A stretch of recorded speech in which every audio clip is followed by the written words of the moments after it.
32 años, Diana Díaz García de Lindavista. En una dictadura, el secretario de Gobernación puede decir, no hay marcha atrás, pero en una democracia no. Y los partidos que piden tiempo es para que actúe la democracia. Entonces, todos los de la mesa o son chayoteros o qué. No los entiendo. Ustedes y yo somos pueblo.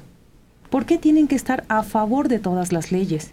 Estas solamente nos quieren fregar.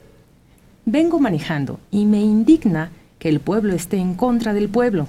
Tenemos que defendernos. Las leyes las hacen nuestros representantes. A nombre nuestro. Y claro, deben consultar todo lo necesario, pero ellos son los últimos responsables.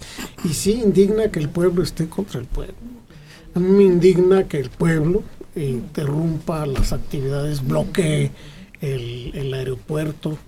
Es terrible que el pueblo se ponga contra el pueblo. Y eso tratan de hacer las leyes. Evitar que eso ocurra sin ninguna medida, ¿no? Uh-huh. Juan Arnoldo Jiménez, de Cuautitlán Izcalli, 62 años. Alguien de la mesa dijo que los maestros están en su lucha. Ya dejen de apoyarlos. ¿Cuál lucha? Son unos parásitos y vándalos. En lugar de comprenderlos, debemos ejercerles presión. Pero están defendiendo sus derechos. Están siendo afectados por un cambio de leyes.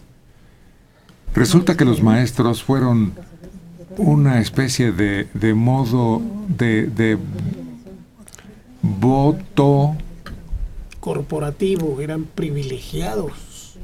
Entonces, cuando los dirigentes del Sindicato de Trabajadores de la Educación daban su voto para apoyar a los presidentes que en turno subían al poder, era precisamente una recompensa el que tuvieran privilegios. Era un arreglo sin palabras, y era un arreglo que generalmente los líderes sindicales establecían, pero yo también estoy de acuerdo con el señor. ¿Cuáles derechos?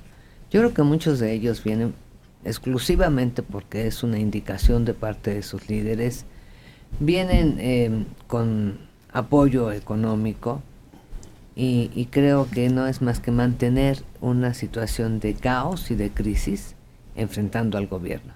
Yo no estoy de acuerdo con muchas de las cosas que están haciendo, no lo veo como una lucha la que hubo hace 30 años. Ahorita es pérdida de tiempo. ¿No? La coordinadora representa mucho menos del 10% de los maestros sindicalizados en el país. Creo que no son una muestra muy representativa como para reclamar los derechos, según ellos, que pueden perder y que no son derechos, ya son abusos.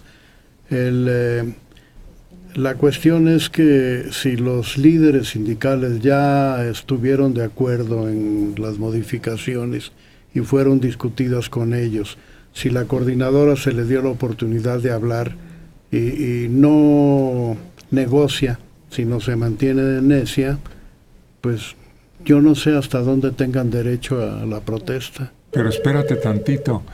Si son nada más un 10%, como tú calculas, que menos. Yo creo que son un poquito más, pero bueno, supongamos que son el 10% de la totalidad de maestros que están en funciones en todo el país. Si esa décima parte puede causar lo que nos pasó, imagínate todos los maestros. Sí, son varios millones, pero hay otra cosa que se maneja que no es cierto.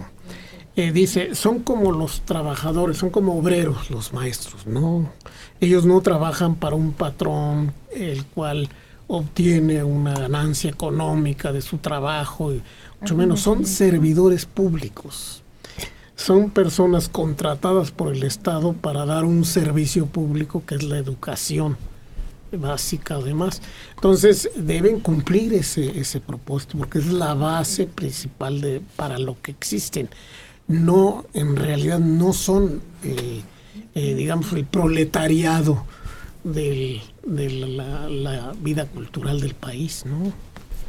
Pero además, una sola de sus peticiones, una, no se refiere realmente a mejorar la educación. Una sola, ni la mitad de una. Lo único que ellos quieren es seguir holgazaneando y seguir recibiendo su dinero cada quincena. Pero no hay una sola de sus propuestas que vaya encaminada a mejorar la educación, a que los niños aprendan de una manera más efectiva. No hay una sola, y podemos leer todo lo que ellos han escrito y en ninguna de ellas hay sugerencias no tienen para necesidad, su desempeño. Adela. Pero el país sí, Héctor. No. Bueno, pues el país quiso cambiar las leyes para mejorar la educación y ve lo que pasó. Pero el problema es que ellos no han hecho ninguna propuesta, perdón, pero yo no recuerdo que hayan hecho una sola propuesta. Sí. Están haciendo una tarea de oposición a quienes propusieron soluciones para supuestamente mejorar el nivel educativo. No, ellos sí tienen una serie de propuestas que van encaminadas a que no se evalúe a los maestros, no se les quiten las... Ellos proponen que no se... Pero no es propuesta, eso es oposición. Es una oposición a una propuesta. Ellos están por el statu quo, y el statu quo no es satisfactorio para el país. Ellos luchan por estar todo lo bien que llegaron a estar cuando apoyaban a un partido político. Ahora ya es otra la cuestión que se discute, mejorar la educación, pero ellos dicen, ¿y por qué nos perjudican a nosotros? ¿Por qué nos quitan privilegios que son ya derechos obtenidos a través del tiempo? Pero nunca apoyaron al partido como te supones. Ellos nacieron para oponerse al partido y al gobierno, y sobre todo al liderazgo del Sindicato Nacional de Trabajadores. Ese es el CENTE nada más. Pero la maestra Elba Ester Gordillo fue la que propició que se entronizara en la silla presidencial Calderón. Pero ella, ¿qué tiene que ver con el CENTE? Contra ella es contra... Nadie está hablando del CENTE. Estamos hablando de los maestros en general. Pero los maestros del CENTE o no del CENTE, sobre todo los del CENTE en este caso, defienden privilegios que se le dieron al sindicato por apoyar al gobierno. Ellos se benefician indirectamente de esa situación sin haber apoyado nunca a los gobiernos priistas. Mira, todo se hace como en un laboratorio. Vamos a probar con esto a ver qué resulta. Acuérdate los logros que alcanzaron en Oaxaca. El mismo plan están echando aquí a nivel nacional. En Oaxaca todo les fue a todo dar. Y les sigue yendo a todo dar. 72 años, José Luis López Acosta de Venustiano Carranza. Podrá Héctor decir la misa entera y podrán decirme que tiene más manchas que un leopardo. Pero cada vez que veo una imagen de cómo está en estos momentos el Zócalo, me repito que esto no sucedería si estuviera don Ernesto P. Uruchurtu y don Gustavo Díaz Ordaz. Pues quién sabe, porque las circunstancias son totalmente diferentes. Claro. Mario Méndez no era el mismo en los tiempos de Gustavo Díaz Ordaz. No, chao. Entonces, era un país de 35, 40 millones de habitantes. La ciudad tenía 5 o 6 millones de habitantes. Había lugar donde estacionarse en todos lados.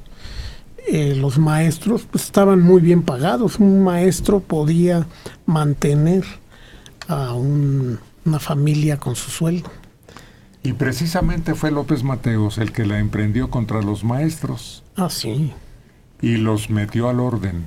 Claro. Era otra la educación. Los maestros no se comportaban así. La gente no se comportaba como se comportaba. A ver, permítame. Guillermo García Villarreal, de Ciudad Neza, 58 años. Escucho siempre el programa. México está sumido en un gran caos, porque lo que viene es peor de lo que sucede en este momento.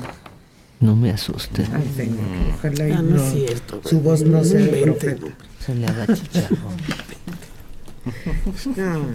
No, Yo creo que estamos tocando fondo, eso sí, estamos tocando fondo, y de ahí algo va a surgir.